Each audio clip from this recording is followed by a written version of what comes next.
Spencer, a lot of times with these ad reads, we have to pretend that we like a product, but this is not one of those. Right. This is just classic. We're classic podcast connoisseurs. We know what's up. Yeah, we do love MeUndies. Secrets Out. That's not just talk. Right. We probably love Solid Cologne. Yeah, definitely. But we definitely love Matt Bronger.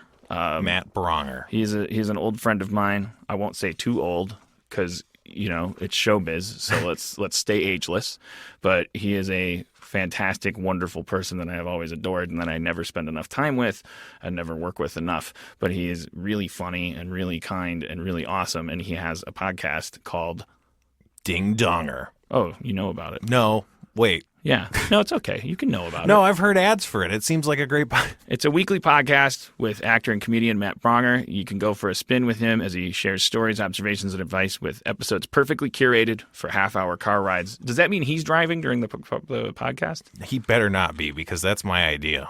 Oh, shit. I wonder if that's done, because that is my idea. Maybe you can go on Ding Donger. You know what you could do is you can leave a voicemail message for him, and he'll address it on his podcast. Oh, wow. I don't have a number for that, but you just know that you can do that. Well, I bet if you like and subscribe to it on iTunes, the number reveals itself to you. Yeah, this is already on the air. I'm acting like it's new. Recent episodes have included tales of harrowing bike rides in Southeast Asia, horror stories from Chicago public transit, and advice about everything from the creative process to the terrifying nature of bird-eating insects. Just don't miss a single episode. Just make sure you don't... Sorry. Make sure you don't miss a single episode. Subscribe to Ding Donger with Matt Bronger on iTunes, Stitcher, feralaudio.com, or wherever you listen to podcasts. Matt Bronger. He couldn't be brighter. Today's episode is brought to you by Last Rampage, the new true crime film starring Robert Patrick, Heather Graham, and Bruce Davison. And we had the pleasure of speaking to someone involved with the movie. Hi, my name is Heather Graham, and I'm playing Dorothy Tyson in the movie The Last Rampage. The Last Rampage is a true story about Gary Tyson and how his sons broke him out of prison, and it's a very dark story, and Gary Tyson is not a good guy. I play his wife, and I'm super loyal and devoted to him, even though he's pretty much the worst person in the world. One thing I think is interesting about the movie is a lot of these movies, they tell a story about this rebellious guy who was this cool gunslinger and, he did all these wrong things, but he did it for the right reason. And I think this story sort of turns that story on its head because at first you think he's a cool guy, but then you're like, no, this guy is just like a selfish, self-centered, narcissistic jerk. I like stories about real people. I think sometimes real life is stranger than fiction. Some of the stuff that happens, you just go, I can't believe this is real, but it's real. And then if you do more research, it's even stranger than the stuff they put in the script. It's just sometimes real life is stranger than fiction. Don't miss Last Rampage, the true story of the prison break of Gary Tyson. In theaters and available on iTunes and all on-demand platforms today. For more information, visit truecrimelive.com or follow the movie on Twitter at Last Rampage Film or on Facebook.com/Last Rampage Film. Good evening, Harmonians, Harmonienettes, Hiri, welcome to the best night of your lives. Let's welcome the mayor of Harmontown, Mr. Dan Harmon.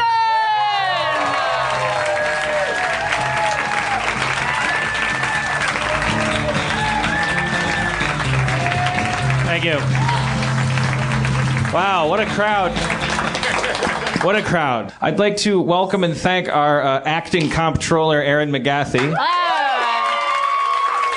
Hi, I'm very nervous and insecure. Don't be alarmed. Jeff just texted me, if you're on stage right now, turn off your phone. I'm already failing. Well, with advice like that flowing in, how can you? Don't worry, Erin also is my acting girlfriend.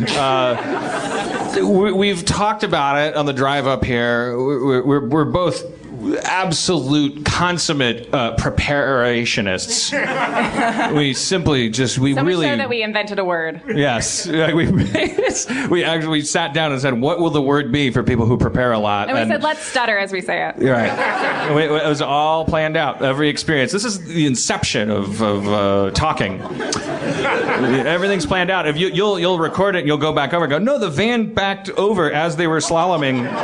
It works perfectly. What a Jag movie. Can we admit? No? Oh, okay, no. All right. All right. Hey, man. I am not Napoleon. I am a populist. I'm Obama. If you like something, I like it. Inception. Mwah. 3 dreams at the same time. Couple notes. What? They start that movie 2 dreams deep. Yeah. I want to be like. I wish I could use the N-word because N-word, please. Like what? It's a fucking movie about dreams being real. Give me a taste. Just like, don't assume I'm stupid, but it's dramatic music. Yeah. No, but step into it. Every pool has stairs. Like you wander in. Like show me an example of a dream, and then a guy being in the dream. And go like, hey man, you enjoying that soup? Yes, I am. It's delicious. You know what I love about it? It's so real. Psych. You're dreaming.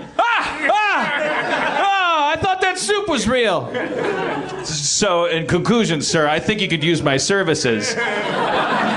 You're hired. It's in the way that you use it. And then do the credits, and then in the credits, like reveal, like, okay, there's a little call to adventure, like we're 2 dreams deep, and then have the threshold be, we need to go 3 dreams deep, baby. Or 3D. It's never charismatic when you like forget the R in dreams. That makes all of you go, I should be up there. I can say the word dreams. Well, the wizard's behind the curtain.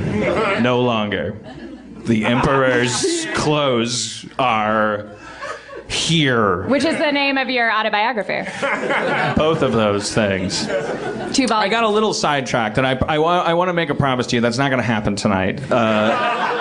Harmontown is, for those of you who have not been here 9-10 times we've done this, it's a town meeting. I think that's very clear from the description of the show, which is now going to be a weekly podcast. And it seems like that deserves applause. It's a thing that seems like when a comic says, I just had a baby. And then half the time they didn't. You ever notice that? You notice that comics, they always say they had babies, and then they're just taking you for a fucking ride. I had a baby, and you go, AIDS. Dan does, Thanks, Dana Gould. You didn't have a baby, Dana Gould. Dan does exclusively observational comic humor. Yeah. In keeping with my meta sensibility that got me fired. I'm a comics comic. Comics comic. It's like the first scene of Inception. Hard to follow. Labyrinthine. You know, like Back to the Future. No. That movie started with a kid who wasn't time traveling. I don't mean to shake my cane at you, Christopher Nolan. Did he direct that? I don't know. David Finchman? Batman? Who directed it? It doesn't matter. Let's hear it for Back to the Future. Tonight we wanted to, the concern was that Aaron is stepping in for Jeff so that the night would, my fear with people that are couples, entertaining people, is that it will devolve very quickly into a kind of Regis and Kathy thing. Well, it's so hard. Whereas you youngsters, Regis and Kelly. You love me so much, so you were worried you're going to be distracted by my beautiful face. Yeah, that it would be saccharine, or that would go, remember that time you did that? No, you did it. You said the thing. But you know, I think that saying that out loud will keep that from happening. I'm probably wrong. Let's forget it. Okay. For now. You're so cute. You're so cute tonight. You look very handsome. Look how thin Dan looks. All right. See, it's not happening. This isn't a morning show. You all should see how thin he looks underneath those clothes. I see how he looks naked.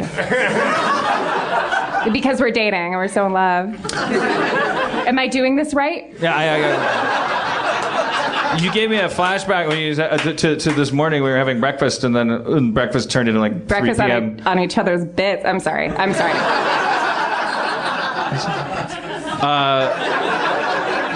were having breakfast this morning. Somebody said, "Oh, you look like you lost weight," and then I lifted up I went like that. That's what the guy at the bar did, except you can do it. I love you guys, but this guy did it. I was like, I got up out of a booth at a restaurant, and then somebody said, "Oh, where'd it go? Where's the tummy?" And I said, "Here it is." And this guy at the bar he was talking to his friend, and so you have to rewind, put the playhead where I lift the shirt, and you'll know where I do it. But so I'm rewinding. Now this is like Inception. Knock your chair over. Whoa! That always wakes you up. What are the suitcases with the things? Come on, guys. What is Ellen Page's role in that whole movie? She's learning how to do it. She never does it. We're alienating them, honey. They love Inception. A lot of them left a lot of Rotten Tomatoes reviews that they're deeply ashamed of, but they gotta fucking stick it out. 3 years later, you can't fucking let it go. You're the same way about Good Will Hunting, you little fuckers. How many of you own it? Did you buy it? Fuck you, buddy. I'm sorry. No. I'm sorry. I'm sorry. Mixed signals. I'm sorry. Thank you for being honest. Fuck you for lying, all of you.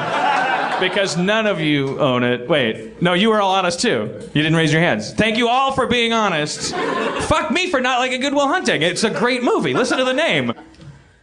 You like those apples? Hey, no, answer the question. Do you like apples? Fuck you, you fucking dork. So we're at Little Don's. No, just answer it. Okay, yes, I like apples, you're putting me in the awkward position of having a stance on fucking apples. You're an idiot, but yes, I like apples. I just got a phone number. How you get? I don't. Please, you're embarrassing yourself, me, my parents, humanity, giraffes, any errant spy drones passing over. The thermograph of you is embarrassing. Holding a phone number, bragging about it with the Apple tee up. Fuck you. It's not. You don't give that movie an Oscar. What you get from that is 10 more movies like that. Saving the Rebecca's dreaming. Good silvering. Logline for saving the Rebecca's dreaming. Rebecca is a small town girl who's been in the big city. She's coming back. They don't have log lines. They're fucking pieces of shit. All they have is a special font that looks like on Golden Pond. That's all they have. Good Will Hunting. It means nothing. That's dumb. You can't just string words together. RoboCop. Fuck you. Awesome. Oscar. Where's the Oscar for RoboCop? Thank you, gentlemen. And lady. So we're at Little Don's. You lift up your sweater. I lift up my shirt, and the guy goes, so put the playhead back to, I get out of the booth, and the guy, I go, so this is the guy, and so I gotta tell you where the camera is. Okay, you're me, all of you. I'll play myself. You just lifted your shirt. So he's talking to his friend who's identical. They're both built like me. I don't know if it's important to say that. Like they both look like they're really good bears. at pool. And that's not a compliment. They look like guys that's like, I don't know what Trevor and Joey are skilled at, and then you play pool with them and you're like, oh, they're good at pool. They're good at pool. Oh, all right. So the guys at the bar at this restaurant, which is 2 feet from the booth, I stand up. Someone says, "You look like you. Where's your belly? Where is it? I can't find it." That's a that really was nice me. thing to say. Oh, some lady. The guy guy said, fucking gross. He looked at my belly and said, fucking gross. And you don't blame him. Who cares? My theory... This is a morning show. There might as well be coffee in this cup. My theory on that guy is that he was and is homophobic, so he saw a man lift up his shirt and he didn't want his buddy to think that he liked it, so reflexively he was like, this is gross. I don't like dicks. I would never suck at it.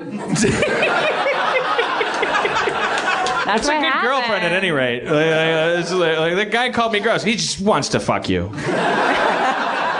That's a good girlfriend. Well, that's my explanation for anyone who's ever rude to me. So stop trying to fuck me so hard. Mom. My mom's dead. Here is not a good girlfriend. You woke me up at 5:40 this morning. You weren't awake. You decided that in your sleep you were having such a great dream. But I was awakened at 5:40 a.m. to Aaron saying, Dan! Oh, fuck, shit! And she goes, look, get it! You gotta do that! Hold up the stick! Look at the stick! And she's pointing in the corner of the room, and I go, what's the stick? She goes, the microphone! Hold up the stick! You have to do it! And I went, okay, I'm holding it. And she went... And then at 7:40, I'm like, still 2 hours later, I'm like staring at the ceiling, worried about my finances. And every once in a while, she's like,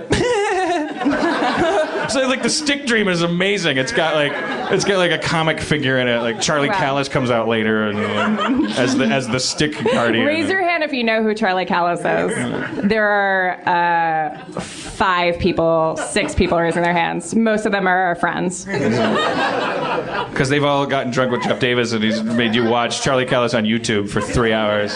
Charlie Callis is this incredibly unfunny comic from... Oh, sweetie. He's dead. Oh, he is dead. He's a dead, unfunny comic from the 60s and 70s who, for no reason, just makes nonsense noises in the middle of explaining stories that no one cares about.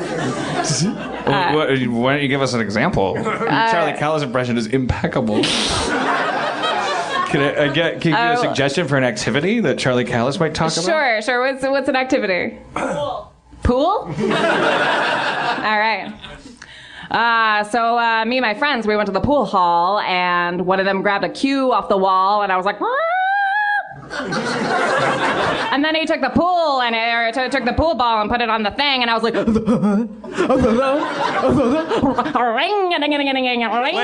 wait, what? There's a phone call? Yeah. Oh, sorry. It doesn't make sense. Oh, yeah. Hello, this is pool calling.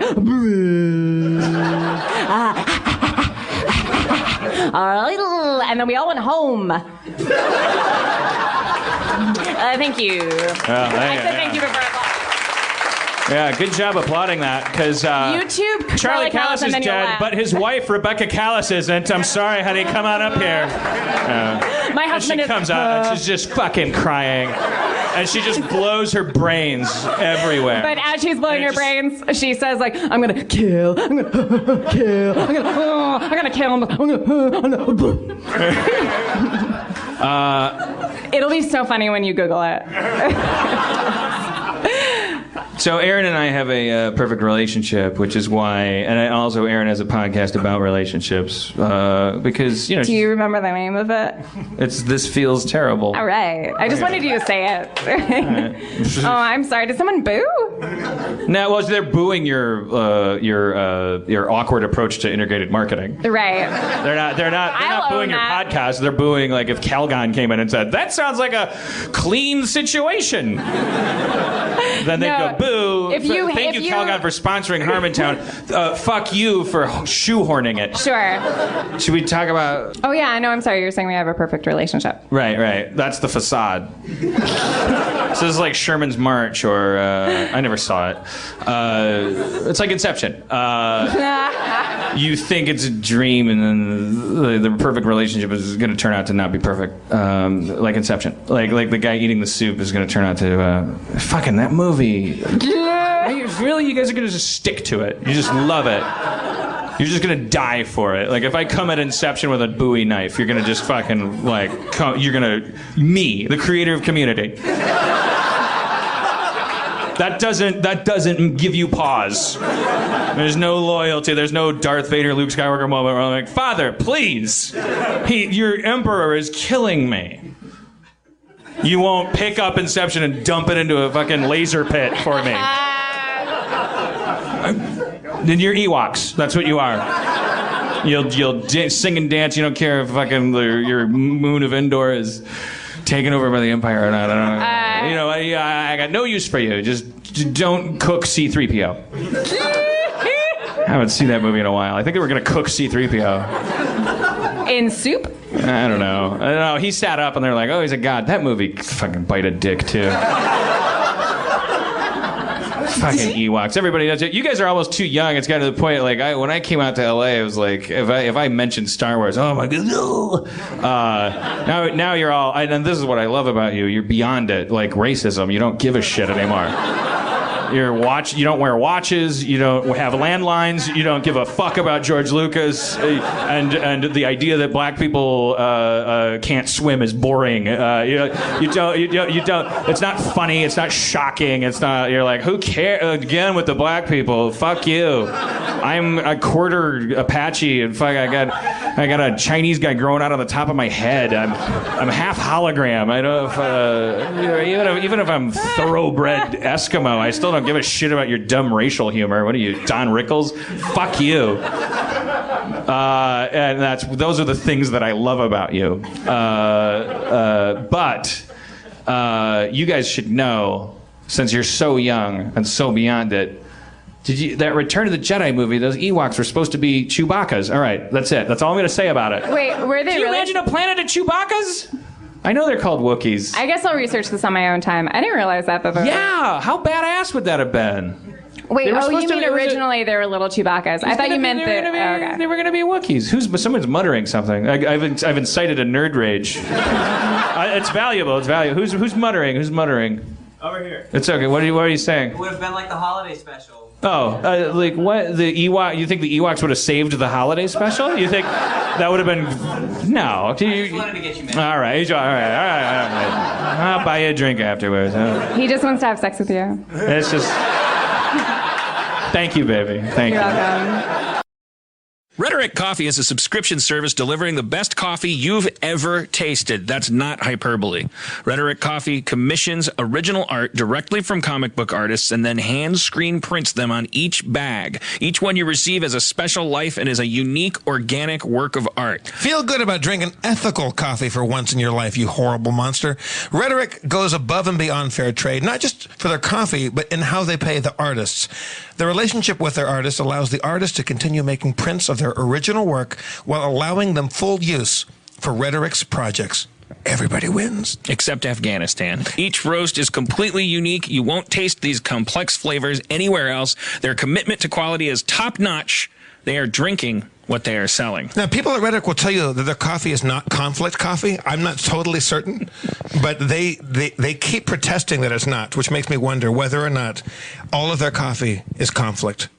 Go to rhetoriccoffee.com, sign up, and use the promo code FERAL for 30% off your first roast. F-E-R-A-L is how feral is spelled. Just volunteered that for you. Spencer, did you know that all of me undies are made out of Rhetoric coffee? Yeah. That's how they get their underwear so soft? That's how they get that distinctive crunch. Whoa, this is synergy.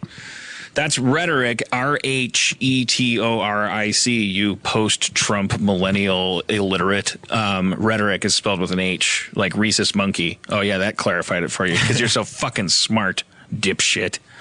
That's Rhetoric, R-H-E-T-O-R-I-C, coffee.com. Sign up and use the promo code FERAL for 30% off your first roast. Only available on the dark web. Next to a picture of Adam Baldwin's balls. All right. We We asked you guys to ask us for relationship advice, relationship questions, and here's the first one. Here it comes. All right, here it comes, along with a sound effect. There's the relationshiposaurus, descending from the Pleistocene of romance to Jesus Christ.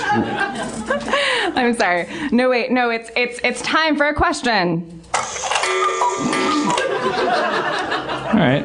There's a little bit of overcompensation here. You've probably Erin's insecure about filling in for Jeff. She brought an iPad soundboard. I applaud it. I applaud effort. Thank you.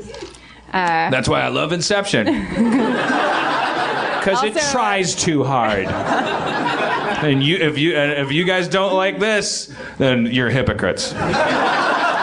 Because I don't want to be the Inception of girlfriend. No, don't. No, just the soundboard is. It's the. If I was a movie, what movie would I be, girlfriend-wise? Citizen Kane. All right. Jesus Christ! Get out! Get out! Get out! Pull up. Citizen motherfucking Kane. So with your friends and colleagues, you say you love it, but alone you hate it. No. I got it. No. Orson Welles directed it. Some people choose to not understand it, and I say fuck you to them over pie. All right. Question number 1. It makes no sense. No, you're calling up the information. What? Justification. Is the information in 1973? Why am I using a rotary phone? Question number 1.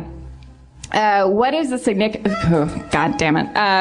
What is the significance of a man/woman's relationship with their cat? What's the Oh, well, that's important. Because you have a very close relationship with your cat. Yeah, cats are about. I would kill the music. I don't want to give notes during the show. I'm sorry. I'll stop doing sound effects. Oh my God! I thought it was going to be a different sound. No, it's fine. It's fine. I want to see where it's going. It's fine. We talked about this. Your job is not to be Jeff Davis, so this is a whole new thing. She's got an iPad full of sound effects. Let's just go, everyone.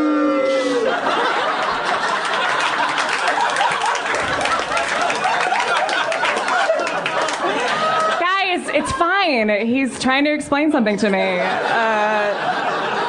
We're fine. It's part of the show. Podcast. Get off the stage, audience. Stop poking Dan. I've never had to do this with 200 people at the same time, but guys, she's really cool. I swear to God.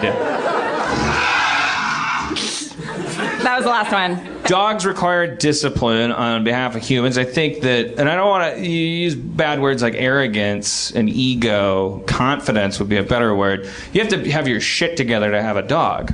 So if the guy or girl that you're interested in, whoever wrote this question, is a dog person and you're a cat person, then I think what you have to understand is that you might be prone to act like a little baby in the relationship. You have to stay on your shit about that. I think cat people, to own a cat is to say, I don't want responsibility to the animal kingdom. It doesn't mean that you're incapable of taking it on. It's to say, I'm not ready for it yet. I don't want it yet. People that have dogs are going like, you know what? I got my shit together. I want a fucking animal to walk around, and I'm going to be the sunshine and rain in its life. If I forget to look at it, it's going to have a heart attack. If I don't tell it a pillow isn't a sandwich, it won't know. I might have to hit it, like all kinds of weird shit. Yeah, well, don't. Whoa. I didn't spend 500,000 years slowly warping the genes of a wolf. Don't come crying to me. I like cats. They're brand new. The Egyptians just invented them like 1,000 years ago. But I'm happy to make this announcement. Dan is buying a golden doodle. See, good. Thank you for holding your applause until you got verification from me. It may take a little while. We researched the kind of dogs that I might get if I was going to get a dog now that I'm fired. And Community was my dog. It has sadly stopped fetching my slippers. And has, in fact, taken to pissing on my face in my sleep. and having panels at Comic-Con without me. Which Dan, while that was happening, how did you react? I to started that cleaning over my this weekend? house. It was just for 2 days. I just started moving boxes around. And I was like muttering things like, I thought you hated nerds. And then I just was like, and then I would find out I made a shelf wrong, and I was kicking across the room like, shit, I hate my fucking life. I'm a wreck. The show broke up with me. It dumped me. You know, when you dump somebody, don't awe me. I don't mean don't do anything. You can do whatever you want. But I don't feel sorry for me. I'm not saying these things to elicit pity. It's a confession. I need to get this off my chest. I feel warped and bad and petty about it. Outside, I smile at people and I go, they drive by and go, toot toot, you got fired, whoa! And I go, good morning, Ralph. I guess they wanted to go in a different direction. Just taking out the trash. It's my duty, to keep a smile. I'm bummed out. It's okay that you're bummed out. I love my show. Yeah. What if they took your baby? What if they came in your window and took your baby? You'd probably just fix took up your your baby. house. You'd probably start cleaning your house, working on your shelving units, and every once in a while you'd find out that for the third time you had the Home Depot guy cut it 1/10 of an inch too long, and so it still doesn't fit in the fucking thing, and then you just erupt into things like, "What are you doing, shelving units? Why don't you fucking fire me then?" In fact, I will tell you, I was trying to move my chair. All right. So I was trying to move a reclining chair. Can you just kill the music, though? Oh, I'm so sorry. I can't hear it very well. I mean, I swear to God. Jeff never does this. He's very He discreet. also never blows you.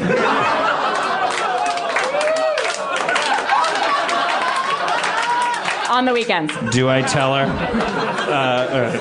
We stepped on each other's. Yeah. Oh no! Right.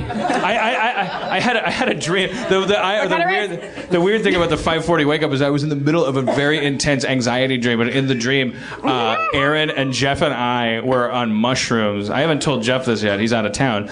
In the dream, it was such a vivid dream, and I was in a rage. I'm surprised I wasn't like shouting in my sleep, because in my dream I was constantly angry and so stressed out. In my dream, Jeff and my girlfriend and myself were on mushrooms and like hanging out and having a good time. And at the end of a big fun 3-person mushroom trip, Aaron said, "Guys, you know what? This is going amazing. Like, let's just do this. Call me crazy. Let's just do it." And I was like, Free spirit. "What?" And Jeff was like, "Yeah, I know what she means. Let's fucking do it." We've been thinking about it. Let's Sounds do like it. You've been thinking about it. Well, obviously, it's an anxiety I have. So I go, and I'm in the dream going. I only get to play one character. I'm going like, no, I don't want to look at my friend's dick, and I don't want to watch him fuck my girlfriend, and I don't want to high five him while I do it, and I could go on and on for the reasons I don't want to do this, but I'm sorry, guys. That's when the dream like started, like when the nightmare kicked into high gear, because the rest of the dream, it seemed like hours. You know, like in Inception, like time slows down. It's a really, you should rent it. And give it a chance, guys. So I was awoken from that by my girlfriend going, "Pick up the stick with the microphone." Yeah. Everyone's having a great time but me. I sound like the best.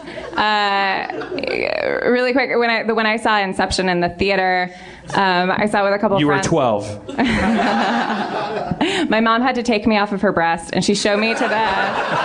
She held me you up and said, "One day you'll get this." When I saw Inception at the ArcLight, and the last shot of Inception, it's not really a spoiler, is a shot of a top turning, and you don't know if it's going to fall over, which would mean that he's not in a dream, or if it's going to keep on spinning, which means he is in a dream because he finally gets what he wants. The credits started going up, and a woman behind me said, "Oh, here we go again," as if the movie was about a demented top. And the sequel, here we go again. Like, there There was And a that woman woman, that did not- walked out going, Inception's great. Fuck you guys. You're among dummies. Aaron McGathy text messages. Scrolling back to the night.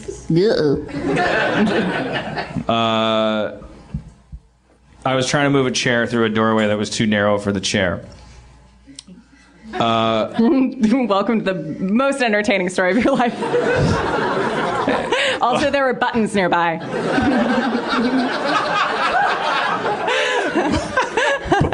The walls were cream. It was Garrison Keillor. How many more people are going to be in his town? An item of much recompense. The cushioning was forgiving. Sean Connery's Garrison Keillor impression is, it is right on. It is right on. It is right on. Most things in Lake Wobegon don't react well to bullets. I'd really like to not get sidetracked tonight. Okay, I'm sorry. Okay, so chair. You're trying to move. I was trying to move a chair. Everyone, buckle in. He was trying to move a chair. It's a character study. It's funny. I was trying to move a chair through a door. The chair. I really think I came out of the gate swinging at Inception, and I think that's the goal. That's the moral of tonight. Like I really fucked myself. No, you're doing fine. You're doing fine. I wish I could take it back, man. I wish I could like that fine. movie. I wish someone could incept into my head the idea that movie is like RoboCop, because looks like a lot of skiing to me. Yeah, those dreamscapes weren't very cool. It's like a. Did you say Dreamscape? The original Inception? Thank you, sir. Thank you. They all came together. The Dreamscape Club all came together. All of my cool. colleagues in the back. Like, yeah, that's what it's like to have a 27-year-old girlfriend, by the way. I'm 39. I'm like, let me show you the real Inception. Dennis Quaid in Dreamscape. And then he just shows me his dick. I do that all the time. Ladies. But his dick is a dream within a dream. It's crazy. It's crazy. I look at it and I see myself naked in science class, and then I see myself skiing. With dicks for poles. The worst would we be really low to the ground, like crouching. But then the dick looks up and goes, "I'm the architect. It's my dream.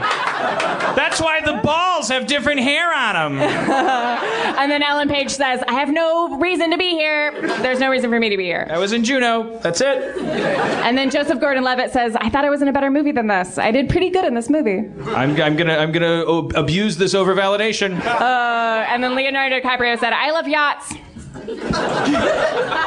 Is that because of Titanic? No. I mean, yacht movie? we can all agree that Leonardo DiCaprio is a bad person. I mean, there's probably somebody here. I mean, come on. He's got to be a shitty, terrible person. He's an okay actor. You can see it on his face. He's a bad person. Like, when he's at charity events, deep down inside, he's like, I don't really care if people die of cancer. I have a yacht. He loves yachts. And models. You can't trust people who love yachts. Yachts shouldn't be around. Are you basing? Are you? Was he ever on a yacht? To your knowledge? Yes, he was on 4 yachts. Wait, what? At the same time? No. I feel like every time I've seen a picture of him in a magazine, he's with a different starlet on a yacht. Really? Oh, okay. Yeah, Blake Lively on a yacht. Giselle Bundchen. You know why I think he's on a yacht, baby? He probably just wants to fuck you. Yeah. I'm a good boyfriend. Probably. All right. There's someone who's not laughing at everything I say in the back. Look, hey man, how can it happen? I do I'm that sorry, too. babe. I do Sorry, the same babe. thing. A lot of the fights we have are because we're the same person. You're as dishonest and narcissistic as me, and I also play to whoever's not laughing. There's always a guy. There's always a guy. Like there's a couple people who are like, I thought you were gonna make up a new sitcom for me. I don't know what. I don't blame you. It's $10, and I'll see you after the show. How about the male and female version of the same person trying to do a show together? One is dressed like his best friend, and he just explained that he wanted to have a 3-way with his best friend. How about that? All right. So So I was trying to move a chair through a door.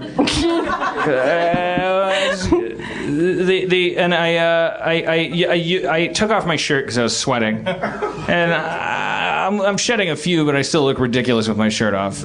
So she came upstairs and she saw me standing over this chair that I couldn't get through a doorway. I looked like just a bad I was playing this game of Tetris with one piece, like trying to flip it. It's just like coming. I was just like drenched in sweat, and I've taken off my shirt. And I look like a community theater version of Stanley Kowalski. And I had tried to move the chair through the door every conceivable way. It's kind of shaped like a whistle. This thing, like you picture like a whistle. Do they have whistles now, or have those made obsolete by Wi-Fi? Is there like do they still on the football field? They're like, no, you use a laser now. You shine it in their eyes. I don't know. I don't follow sports. Maybe the whistle. You don't have the whistle gene? Kids, there's a whistle. I was trying to figure out. If I put the back through, it's a very narrow doorway. It occurred to me. I figured out one angle, and I shared this with Erin because I trust her and love her. Thank you. That's the end of the story. Next question. Why are you so pretty, Erin? Weird. I don't know. Just my spirit, my good spirit. Sorry. She actually does work as a replacement for Jeff Davis. So, do you have any stories about the time you ordered milk and the chef said thank you? Thank you. All right. No one ever orders milk. No one ever orders milk like that. How did you learn to order milk? I don't know. No, were you born milk special? Thank you. Thank you. So I guess I was. I don't know. I don't fucking care. I said, I'm going to have to take the door off the hinges in order to get the chair through. It almost makes it through. I got to take the door off the hinges. Erin's immediate response, don't do that. It's a two-man job. Have you ever taken a door off the hinges before? And tried to put it back on? It's a two-man job. It's harder than you think. I go, it's screws in some wood. It's a fucking door. It's a door. I've never, to be perfectly honest with you, I've never taken a door off its hinges and then put it back on. Well, it's harder than you think. Well, Erin, I didn't actually ask for your help, and even if I did, I don't think telling someone not to do something is helping them. I find that to be very discouraging. And you definitely said it as sweet and reasonable as you're saying it now. So she goes, well, I'm going to go out drinking again. I said we're going to go out fucking. I'm going to go out fucking again. Oh, no laugh. I'm so sorry. I was kidding. I didn't say that. I was going out to karaoke. I'm so sorry. Don't pollute the story with bits, because the truth is funnier than You're right. You're right. You said, I want to go out and drinking in the drawing room. You left. And I'm like, oh, fucking door. So it's like, she's right. It's kind of hard to take off a door by yourself. Unless you put a fucking thing under the door.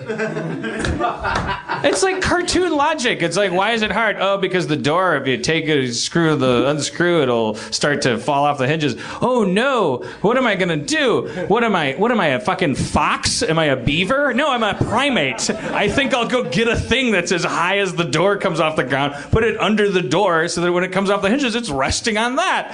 Ta-da! And I took it off its fucking hinges, and I put the chair through the door, and I put the door back on the hinges, and I sent my drinking girlfriend 2 photos, one of the chair in the room that it was too small, so too big to get into, and the other of the newly intact door, rehinged and ready for closing or opening. And I said, you'll be me and I'll be you. All right, so you be me, I'll be you.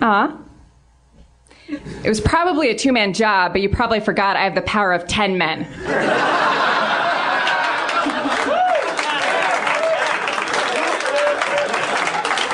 I had no idea that Tim Allen had cloned himself, and there are 50 Tim Allens in the...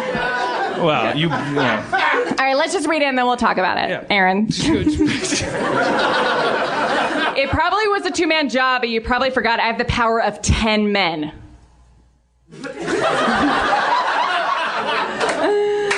That's awesome. I'm legitimately impressed. I don't want you to be impressed. I want you to be supportive of me in the face of adversity.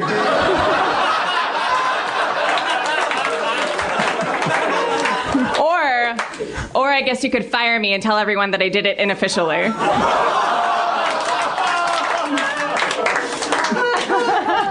Jesus. I'm sorry. Pay attention to the punctuation. Jesus, period. Okay. I'm sorry, period. I love you, period. All right. You really did it, period. Pause. Sorry, I was trying to save you heartache. Lesson learned, no punctuation.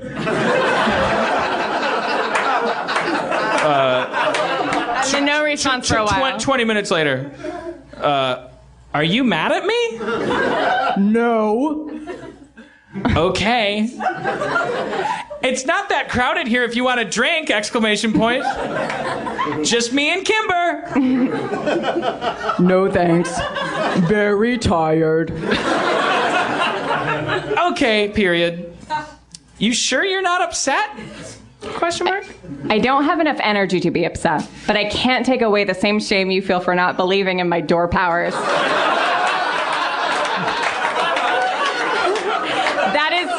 That is shame you are putting on yourself. Ha! Dash. Okay. True. Is it okay if Kimber stays in your guest room? That's fine. Thank you. Oh, this is this morning. Yeah, this morning. Unimportant. Yeah. He left. I woke up to an empty bed, so I texted him. You can play Minecraft in here, smile face.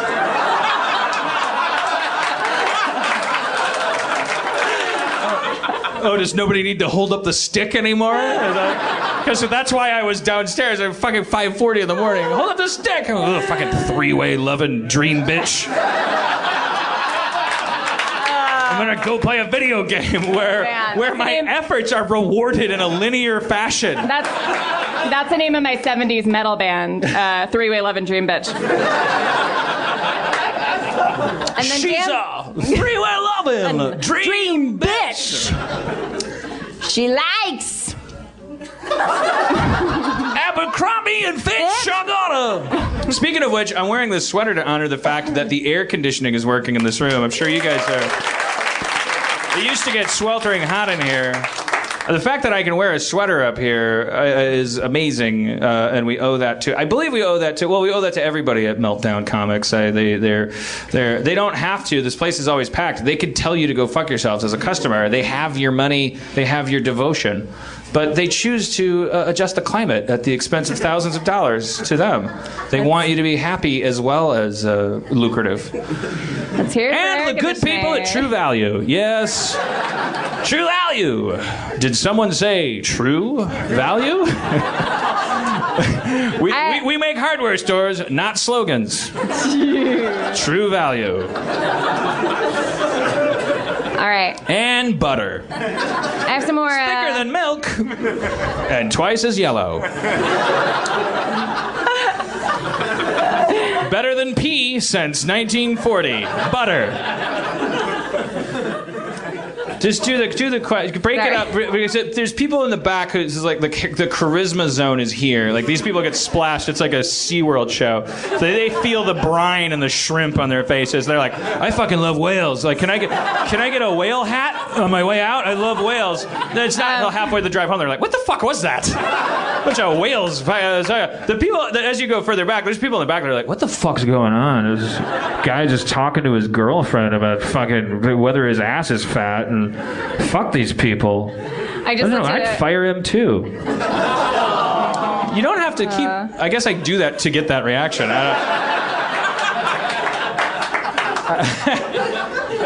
I also probably did some stuff to get fired. I'm sure I did.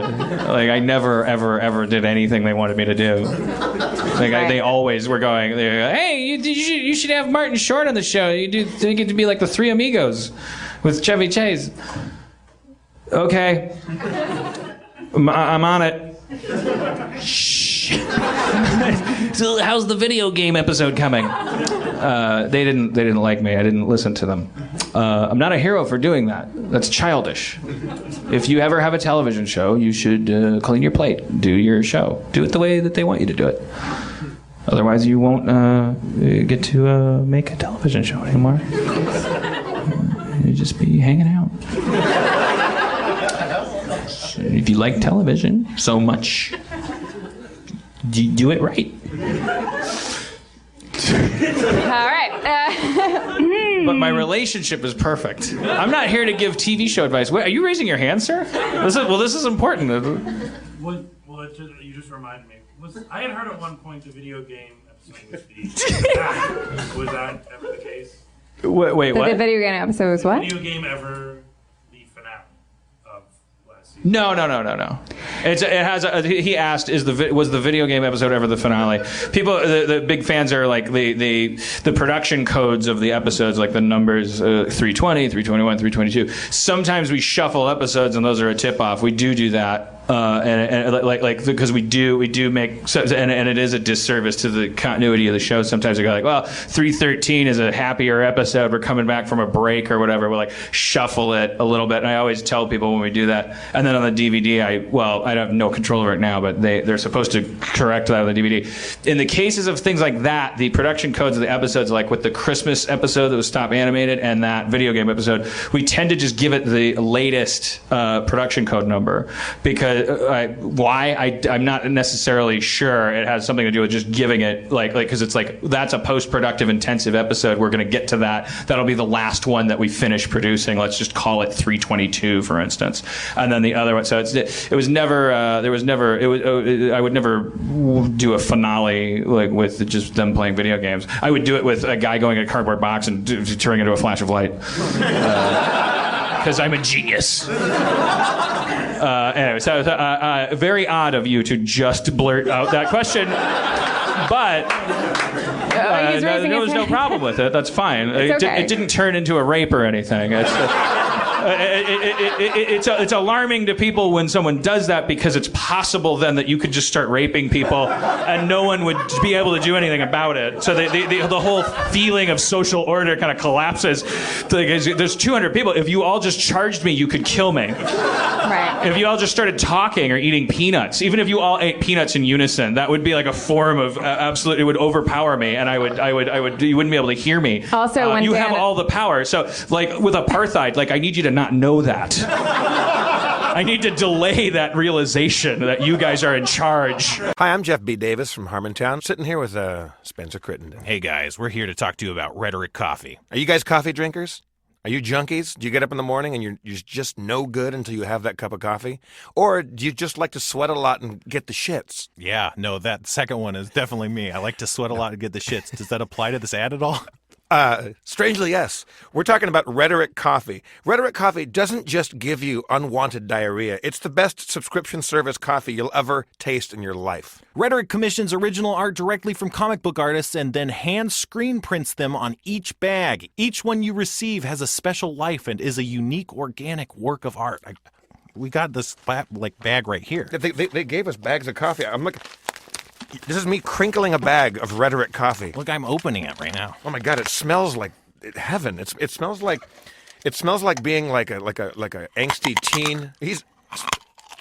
Spencer is actually eating full coffee beans right now. Those are good. Dear God, Those are great. Oh, somebody call the police. Not only are they fun to chew on, you could probably make coffee out of them, and you get to feel good about drinking that coffee because it's what I call ethical coffee. Rhetoric goes above and beyond fair trade, not just for their coffee, but in how they pay the artists that put the art on the bag with the coffee in it that Spencer is now currently chewing. Oh, yeah. Everyone wins. You're a fucking monster. Their relationship with their artists allows the artists to continue making prints of their original work while allowing them full use for Rhetoric's projects. Everyone wins. Everybody wins. Everyone wins. Each roast is completely unique. You won't taste these complex flavors anywhere else. Their commitment to quality is top-notch. They are drinking what they are selling. They're getting high on their own supply. You know, they say not to do that, but it's also, I guess, a mark of quality in some senses. Yeah, I mean, I don't want to go to a drug dealer that doesn't get high on his own supply. That makes me feel like he doesn't believe in the product. It might not be good business sense, but it's definitely, a good product. Yeah. Go to rhetoriccoffee.com and sign up now and use the promo code FERAL, F-E-R-A-L, for a 30% off discount. Go to FERAL, F-E-R-A-L, for 30% off your first roast. You never forget your first roast, Spencer. I never will. The first roast is the deepest. That's RHETORIC coffee.com. Sign up and use the promo code FERAL for 30% off your first roast. Coffee so good you can chew it. Did you just get a bunch of wild Chuck Spencer chewing just to have? What were we talking about? We're going on to our next question. Oh, right. Yeah, next question. Dan, do you believe in love at first night? At first night, I'm sorry.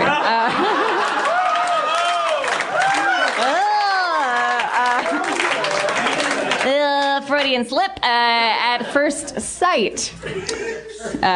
Discuss. I'm gonna say no because like the definition of love is I believe that people who end up like happy together forever, you can trickle back and find out that when they saw each other they were into each other like at an intense level, unshared by any previous relationship. But that might be coincidence. Because I think that true love is. You number one, you die for the other person. That's a hard one that's a tough order to fill. For real? There might even be like degrees of love. Love, Roman numeral 3. But also like.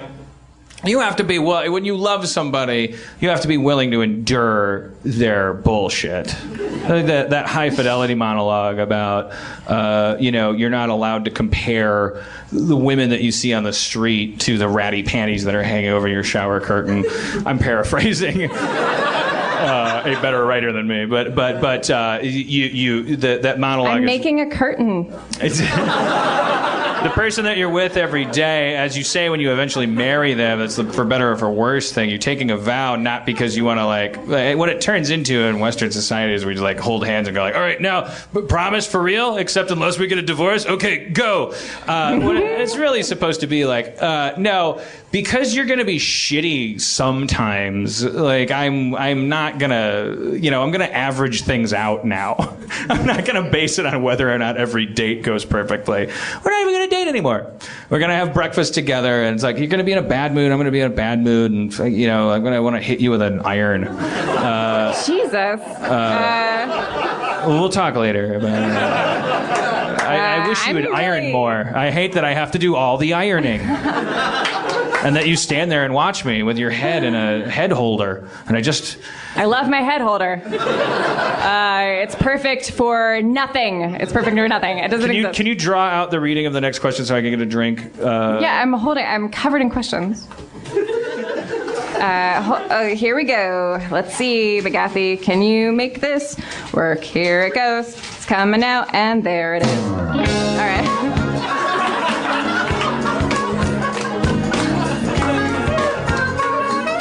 Not such a bad girlfriend.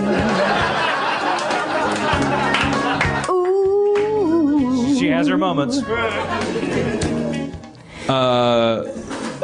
Like the lamb allergy lie, which we'll get to in just a moment. I don't think it's going to be very fun. I feel like it has to be. I don't think it's going to be a long story. No. Once upon a time, Aaron pretended to have a lamb allergy just to get her way. The end. They lived happily ever after? Question mark? Next question. What's the question? I'm reacting to you saying question mark. Oh, we have a very happy relationship, you fucking asshole. I just try to make the nice people happy. I just want them to go back to your ex-girlfriends. You guys had a lot of fun. It's fine. I'm sure no one will have me. It's like dating myself. It's the fucking worst.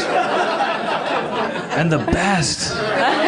So arrogant. I'm not going to defend our relationship. It's passionate. It's Again? passionate. There are crimes of passion where someone cuts someone's head off with a chainsaw.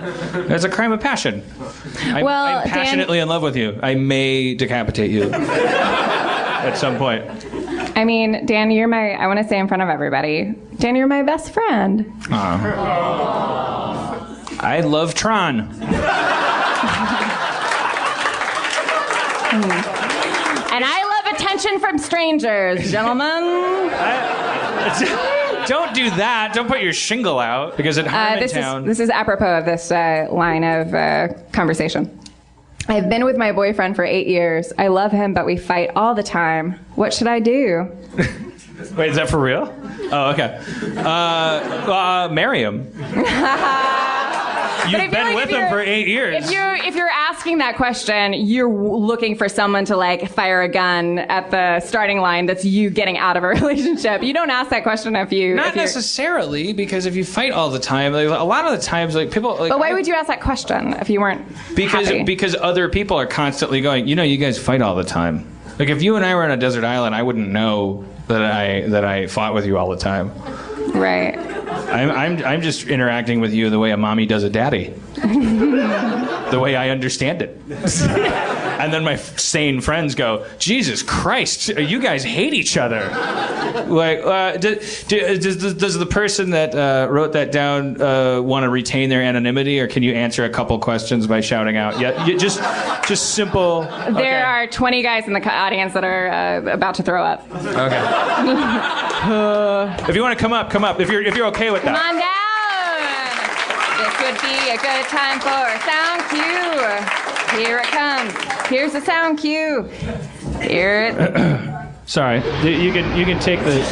I'm sorry. First of all, I'm sorry about my girlfriend and her sound effects. Sorry. Welcome to the bottom of the sea, where, or the inside of a uterus, whatever that sound effect was. It's comfortable. It's cozy. Your name is, ma'am? My name's Tiffany. You gotta call her a miss, bro. I don't know that code. I don't know. Gentlemen always call young women miss. All right. So when you get called ma'am, it's a bummer, right? No, go ahead, call me ma'am. I don't. All right, thanks for selling me out. Sisterhood. I'm wearing a suit, but I'm a woman. Back me up, man. I don't know. All right. So I'm sorry. What's your name, young little tater tot? My name's Tiffany. Tiffany, right. You already said that. Okay, got it. All right. Pneumatic device. Tiffany gave us the epiphany that her name was Tiffany. All right, Tiffany. So you're, is he here? Yeah, he's Oh, back Jesus. there. Well, that's... He was very mad that I wrote that question, actually. Why? We had a little fight about it. Be mad. Yeah, of course. You guys... Yeah, well, that's what Aaron and I fight about fighting. So Tiffany, you're 26? No, I was like listening to what you were saying, and it felt exactly like when she said, you can play Minecraft in here. I'm like, I think I've texted that to him before. Yeah. Okay. Did you ever read that Men Are From Mars, Women Are From Venus thing? No. I didn't either, but I listened to the book on tape. And the guy, because I was taking a road trip, and the guy said that women are like waves. They rise and fall, and men are like rubber bands. They back away, and then they snap forward. So you've probably... Also, they're everywhere, and you can always find a new one.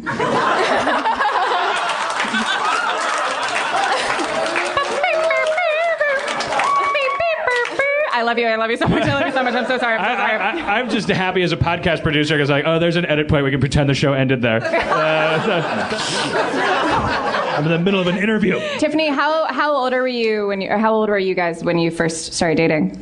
We were 16 and now we're 24. Whoa. How old were you guys when you moved in together?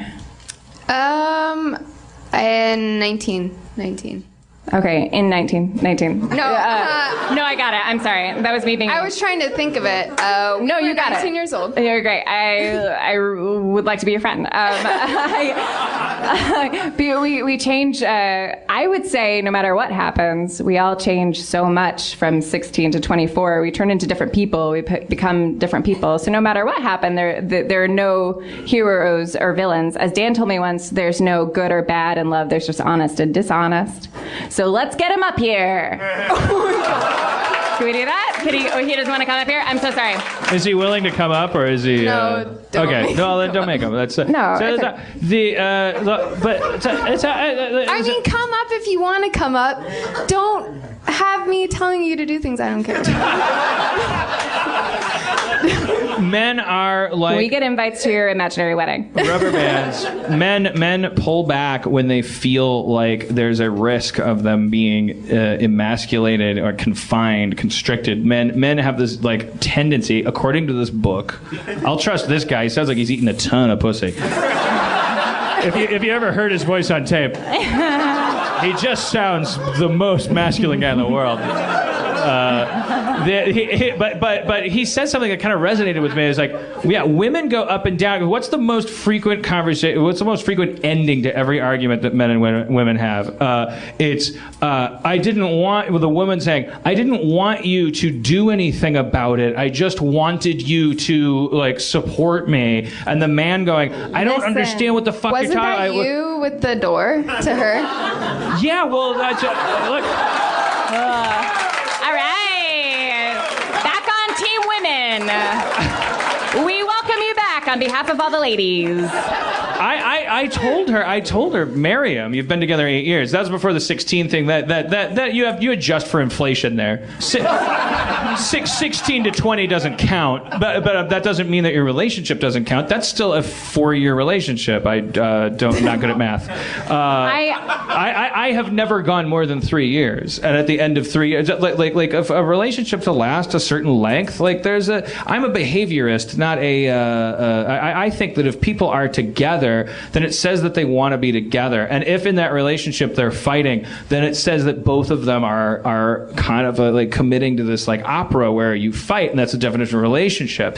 And like if he's going like, I'm gonna go down in my boxers and like disappear and hide in a closet and play on my laptop and do God knows what, and you're going like, I just want you to like I say take your hands off the wheel, and if the car goes in the ditch, you're not going to die because it's not a car, it's a relationship. I would say Good analogy. That's my advice to everyone here for every problem that you have. I guess we could. I would say no matter what, and I hope this isn't a catalyst for like a big conversation you have. You're gonna have a huge fight. I know, but I just want to say that like our culture values love and commitment so much, and that's important. But like no matter what happens, that means something that you guys were together for so long. That's meaningful, and like I had early relationships, and that with non-geniuses.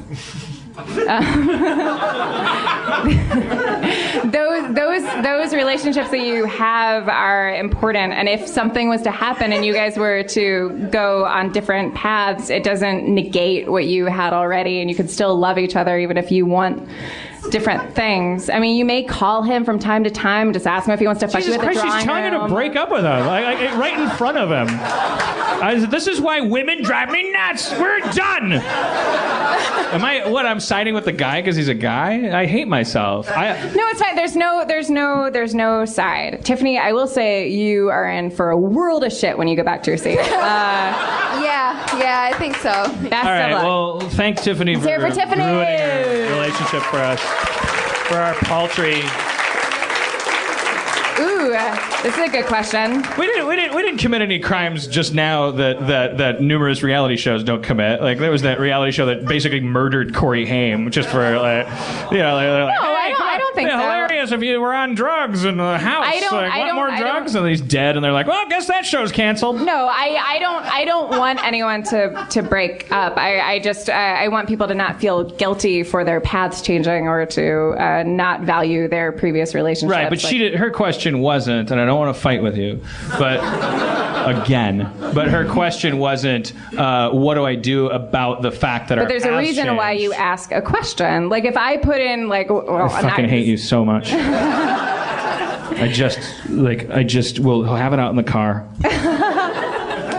Wow, I turned into it was. Yeah. Let's try it. Let's see what happens. Yeah. All right. Dan Harmon, there's no mic stand. relationship expert. How do I get out of the friend zone? How do I? How do you get out of the friend zone? Run it into the ground. Fucking like tell her. I'm assuming this is a dude. There is such a thing Yeah, as a there's girl that ends up in the friend zone, but There's wispy mustache sweat on this, so I believe it is. I believe it is a dude. there is like every once in a while a canvas wants to know how to treat a paintbrush, but yeah, it's probably a guy asking how to get out of the friend zone. It happens. right. Sometimes you paint by going like this with an easel.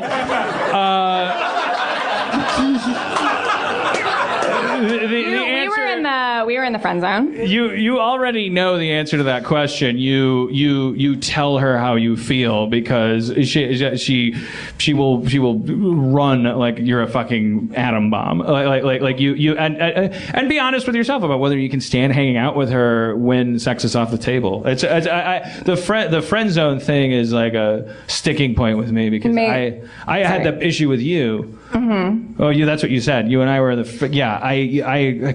wanted to die. I thinly tolerated it, but I said to you, I demanded to know what this really meant, this platonic relationship. Did it mean that you had other irons in the fire? Is that what that means? Does you and me the idea that you not being ready for a relationship, does that mean that that you're not ready for a relationship with like 7 dudes at the same time? Or does that mean that you really like me? But that's not really the point because it's how she responds is up to her. But there are reasons, right? Like it wasn't a normal shitty girl situation. There were reasons behind it. The thing with the thing that a guy has to do to protect himself from that is to always just like as uncharismatic and as like we're encouraged as guys. We go, women always call us liars. They always go like, oh, guys are pigs. You're liars and all this stuff. Like guys we are pigs, dogs, whatever animal metaphor you want to use, but we're simple. We are capable of just being honest and blunt about what it is we want, and we kind of like get trained over time, probably justifiably, to have a little bit of grace about it. But that can slide into lying and deceiving and like playing some weird game. And then on the other side, there are honest women who are cool with that and will say to guys like, I think you say you want to be platonic friends, but I feel like this is more than that. I just want to make sure you understand, right? Okay, and communication works. But then there are as many dishonest women as there are dishonest men. And so what happens is there's a guy on one side going like, I'm in it for the long con. I'm going to sneak in the back door. She's with Richard right now, but I'm there when she cries. I got her umbrella. I love umbrellas. To put under her eyes for her cheeks? Something like that. Jerry. Who's this talking to me? Is it God? This is God, Jerry. Oh, God. Keep it down, will you? Jerry, I want to talk to you. I'm just talking to myself, the audience. Shakespearean character, kind of like sometimes they talk outward to share their thoughts and feelings. Yeah, I hear you. It's not necessarily an invitation to a fucking full dialogue. I'm just a guy trying to get laid. Jerry, first of all, I love your burlap pants. Second of all, sometimes, everybody, women and men, go through different stages of insecurity. Oh, God. How'd you make such an exciting world? Are you the same God that invented flamingos? Yeah. You're just dragging me down. Oh yeah, that was me. I was in a good mood. I created the flamingo and the platypus. What can I do to get you back in that mood? Looking for Jerry, more of a flamingo God, less of a Judd Hirsch from Taxi God. Don't wanna... Jerry, I talk to very few people. You're wasting your God time. Point taken. Finish up. Jerry, women and men, when they're first starting to date, are sometimes insecure. So I think that sometimes nice guys, when they're younger, when they're teenagers and are in their early 20s, and they approach women, they're like, I just want to be friends. It's hard when you're insecure to accept that somebody likes you. So then when women get older, that insecurity thing kind of changes a little bit. So with that friend thing, like maybe it's more about her than it is about you, and you should probably go bark up a different tree or become a rock star. All right. Well, are you saying, take your God mask off, Aaron? Oh, it was me the whole time. It was me, Dan, the whole time. What the fuck are you talking about? I'm saying that You're saying that there's situations my guess at this where friend zone person, if the friend zone person, if you're comfortable, if you could just scream out your age really quick. The guy who, well, yeah, he doesn't want to. He's sitting with the chick that he's in the friend zone with. She thinks and she's that like, he's thank awesome. you so much for giving me a ride to Alex's house. I appreciate it. He's 3 years into a 9-year jackpot. I'm just saying, like, I'm fucking up for us. He's not like Tiffany and Zorro, whoever she came I'm with. speaking Zorro. Well, I assume he's Zorro. He fucking gets away with murder with her. The friend zone. Don't get in it. That's the only advice we can give. It's like saying, how do I get out of quicksand? You can't. Well, you're dead. I just want to say it's more. Don't ever. When you see it, step around it. I would say Wear across snowshoes. the board. I would say across the board, and I think ladies will agree with me. If your intentions are romantic, fucking own that. Don't be like, hey, like, yeah, this isn't a date. I mean, if I can just drive you to coffee or whatever, and then all of a sudden say like, by the way, I want to look at your pussy, like that. That's the worst. That's the dishonest. Is that if you, my friends are like shaking their heads. So don't do that. Well, I'm just saying, like, if you're interested in somebody, first look Jerry in the mirror and say, Jerry, you're cool because you're smart. You made these burlap pants. No one wears burlap pants. And then when you see a girl that you like, go up to her. Hey, what's your name? My name is Angela. Hey, Angela, I think you're real beautiful. If I could buy you a drink sometime, I would love that. Oh, thank you. It doesn't always work. But it's more likely to get you laid than the alternative, which is like, hey, my name is Jerry. What's your name? Angela, cool. Doing a Bring Your stand-up show. A lot of friends are coming. It's not a date. Not a date. Yeah, if you want to come, that'd be great. I'll be Facebooking you later. Cool. So we agree on something. I agree. Yeah, ask women out. Like that's a great way to avoid. Like ask them out to dinner.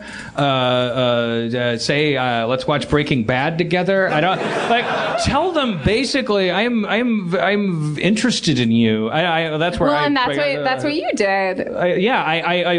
First I said platonic drinks. I did that once. That's my limit. I said, hey, platonic drinks, right? Yep. Okay. How can you turn that down? Because you'd be a monster. That's my bear trap. That's the friend zone working for you. Then, after platonic drinks, you go, guess what? Someone's interested in something a little bit more heavy. And then they tell you yes or no. The difficult thing is not being afraid of the no. That's the horrible thing, because you feel like if they say no, then your balls fall off. And a fish hook grabs you, and it turns out you lived in a pond your whole life, and that someone gets to eat you if women don't like you. All right, we're going to do welcome to the rapid fire round. This is the part of Harmontown. All of my answers will be 3 words.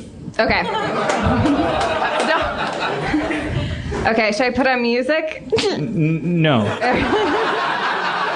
Because you will press a button and it'll be a velociraptor. Are you sure? Well, maybe just a little. All right, you're right. I'm sorry. Okay. What is true love?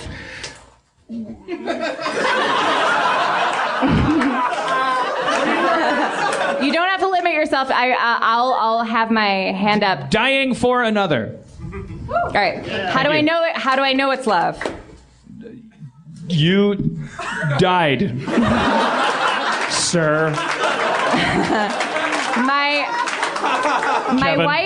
wife isn't a redhead. What should I do? Show her Clairol.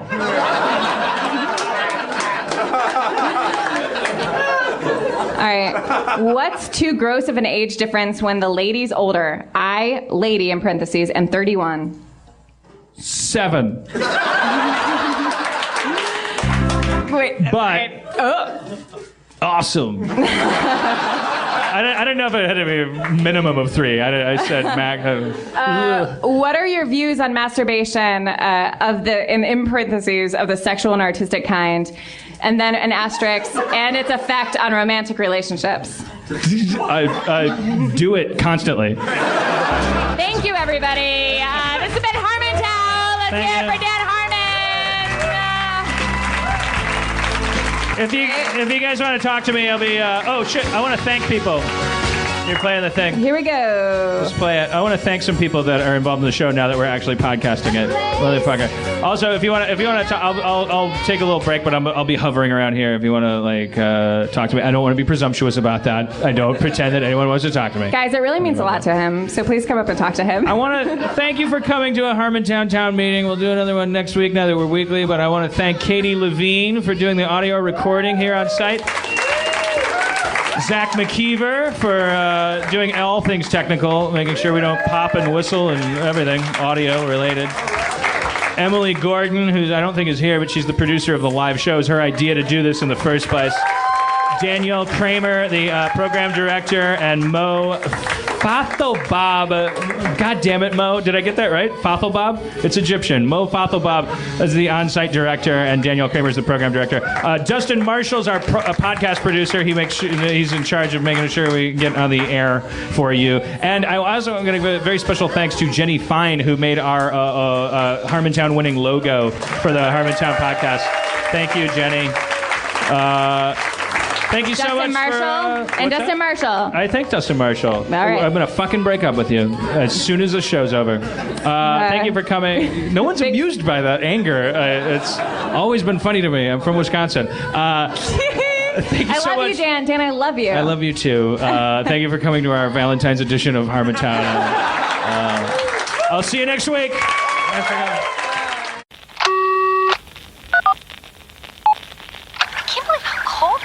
It's so cold in here. Don't you think you should turn your phone and look at me now? Now you think so. I think it's so weird. You're so As a branch of the United States government.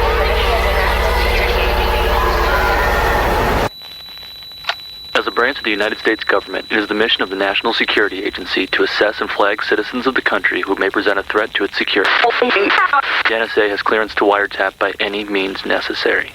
Tapped. Incidental recordings of private conversations from the files of the NSA. Now on feralaudio.com. Hello, beautiful. I'm Amy Errett, founder of Madison Reed, a hair color company I named after my daughter. One of the things I value most in life is time. Time to spend with my daughter, time to spend with family, and the time I put into my company that's reinventing the way women color their hair.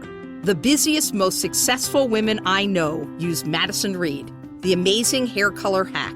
In under an hour and for less than $25, Madison Reed delivers gorgeous, shiny, multi-dimensional, healthy-looking hair with an ammonia-free formula. You'll look like you just came from a salon, but the reality is you have more me time to do what you love. Things get busy. Let us take care of you and your hair. Find your perfect shade at madison-reed.com and get 10% off plus free shipping on your first color kit. Use code NEW. That's code NEW. Try it. Love it. That's the beauty of Madison Reed.